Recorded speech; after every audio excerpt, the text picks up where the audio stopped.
ગરીબોની મજાક કરવાનો આપણને અધિકાર નથી બોસ.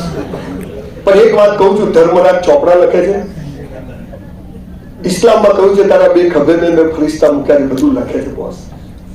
જ્યારે માણસ એકલો હોય ને ત્યારે જે વર્તે છે ને, ધેટ ઇઝ કોલ્ડ કેરેક્ટર. તમને બધું કરવાની છૂટ હોય, તમે ના કરો એને કેરેક્ટર કહેવાય. અને એક નિર્માણનું કામ આ બધી સંસ્થાઓમાં થતું હોય છે. આ ગામમાં બહુ જ ગરીબીમાંથી અહીંયા જયારે પહોંચ્યો અને મને એમ થયું કે બે ટાઈમ હવે ખાવાની તો તકલીફ નથી, તો જે કંઈ મેં સમજ્યું છે એને હું ઇમ્પ્લિમેન્ટ કરવાની કોશિશ કરું. અને એના ભાગરૂપે આજે વિશ્વભરમાં હું જઉં છું, વાતો કરું છું.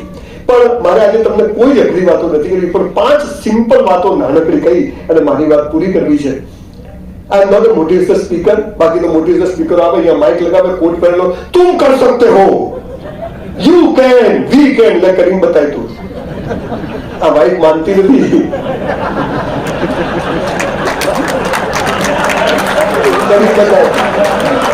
આ ધંધો ચાલતો નથી, હપ્તા ભરાય છે, એ યોગેશભાઈ કેમનું કરવું? અરે એવા મોટિવેશનલ સ્પીકર આવે પાછા શું કે જગદીશભાઈ કે આઈન્સ્ટાઈને એના મગજનો 5% જ ઉપયોગ કર્યો હતો. બધું સાલા હું માઇનસ માં છું કે શું? એટલે તું મોટિવેટ કરે છે કે ડિમોટિવેટ કરે? આખો ધંધો ચાલે છે. પણ 5 વાતો સાહેબ તમને ખબર છે, there were 43 civilization in the world and out of Greek, Babylon, huge civilization, out of 43 all 42 collapsed. This is the only Sanatan civilization survive in the world. Hindu નહીં, સનાતન જે ભારતમાં હતું. આ દેશે ક્યારે કોઈ પર હુમલો નથી કર્યો, આખી દુનિયાએ દેશ પર હુમલો કર્યો. 300 ધર્મ અને 3000 સંપ્રદાયો આ દેશમાં છે. ઇસ્લામમાં પણ એક મોહમ્મદ પૈગંબર ઇસ્લામ બનાવ્યો તો 72 ફિરકા બનાવી દીધા અને 72 ફિરકા દેશમાં છે. આ દેશ વસુદેવ કુટુંબ કમવાનો છે અને એટલે આ દેશ દુનિયાનો બાપ બનશે, એમાં કોઈ વિચારતા નહીં. 100%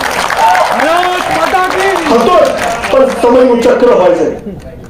અંગ્રેજોએ 300 વર્ષ શાસન કર્યું, 700 વર્ષ મોગલોએ શાસન કર્યું, છતાં 85% સનાતન ધર્મીઓ દેશમાં જીવે છે. એનું કારણ છે આવી સંસ્થાઓ, એનું કારણ છે આપણી અંદર રહેલો સેવા ભાવ. અહીંયા પુત્રી વિહાય તો રાહ પીવડાવવાનો રિવાજ છે.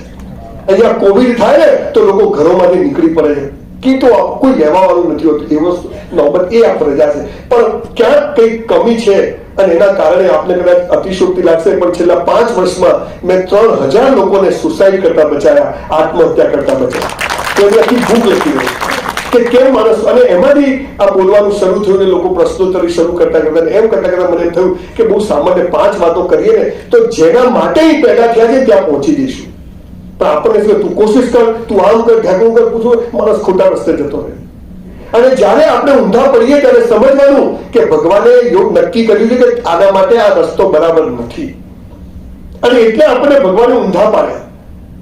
93માં ડાયમંડમાં લોસ કર્યો, ઉભો રહ્યો. મારી ભાગે રડે શું કે આપણા ઘરમાં 5 કરોડનું નુકસાન થાય તો કોઈના ઘરમાં 5 કરોડનો ફાયદો થાય.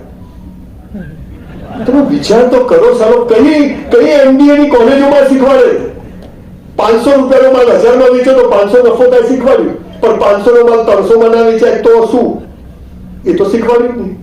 તાજમહેલ લૈલામતીનું સીધી ફરિયાદ ભરાયા, પણ પેલી ના પાડે તો શું?